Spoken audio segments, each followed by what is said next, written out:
বিটিয়া শক্তি আমি না মানো ও বড় জিন্দাবাদ ও বড় জিন্দাবাদ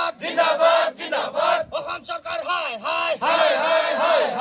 নাই চাওক আমি বাৰম্বাৰ কৈছোঁ অৱৰোধ সুৰক্ষা সমিতিৰ জন্মৰ যিটো দাবী অৱৰোধ সুৰক্ষা সমিতিৰ জন্মৰ দাবী হৈছে BTDত থকা অনবৰত গাঁওসমূহ কৰ্তন কৰক যিহেতু আজিৰ তাৰিখত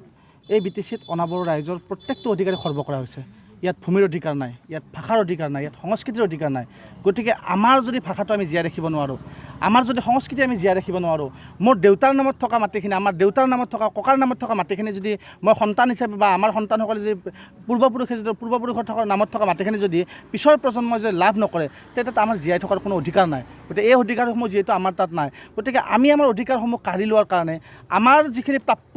আমাৰ যিখিনি অধিকাৰ সেই অধিকাৰখিনি লোৱাৰ কাৰণে আমি বিভিন্ন কাৰ্যসূচী ৰূপায়ণ কৰিম আৰু মই যোৱাকালিয়ে কৈছোঁ আমি বাৰম্বাৰ কৈছোঁ যোৱাকালি নহয় বাৰে কৈ আছোঁ যে BTDত যদি আমাৰ অধিকাৰসমূহ আমি নাপাওঁ তেতিয়াহ'লে BTDত আমি ডিভাইড কৰাৰ কাৰণে আমি কাৰ্যসূচী ৰূপায়ণ কৰিম সেইটো স্পষ্ট কথা কাৰণ কিয় চাওক আমি বাৰে কৈছোঁ যে BTDত থকা অনবৰত ৰাইজ গাঁওসমূহ কৰ্তন কৰক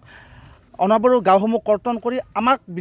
যিটো সুৰক্ষা সেই সুৰক্ষা প্ৰদান কৰাৰ কাৰণে আপোনালোকে ব্যৱস্থা কৰক সেই ব্যৱস্থা ইতিমধ্যে হোৱা নাই সেয়া আৰম্ভণিৰ পৰা বিজেপি নেতৃত্বাধীন চৰকাৰখনে সেই ব্যৱস্থা কোনোপধ্যে কৰি দিয়া নাই 2003 চনতো বিজেপি নেতৃত্বাধীন চৰকাৰখনে BSC চুক্তি কৰিছিল বা BTC চুক্তি কৰিছিল আৰু এতিয়াৰ বিজেপি চৰকাৰেও সেই একেখন চুক্তি কৰিছে আজি চাওক প্ৰত্যক্ষভাৱে যদি ক'ব যায় যে BTC বা BSC চুক্তিৰ পাছত যদি আপোনালোকে চাব যায় যে NDFB BLT যিসকলে এই চুক্তি কৰিছে তেওঁলোকে হয়তো সশস্ত্ৰ সংগ্ৰামৰ জৰিয়তে BTDত প্ৰায় 10 সহস্ৰাধিকতকৈ অধিক অবৰ ৰাইজক গুলীয়াই হত্যা কৰিছিল কিন্তু আজি যদি আপুনি চাব যায় BTDত বসবাস কৰা 22 লক্ষ অবৰ ৰাইজক নিজৰ ভাষা সংস্কৃতিৰ পৰা ইয়াত জীয়াই থকাৰ অধিকাৰসমূহৰ পৰা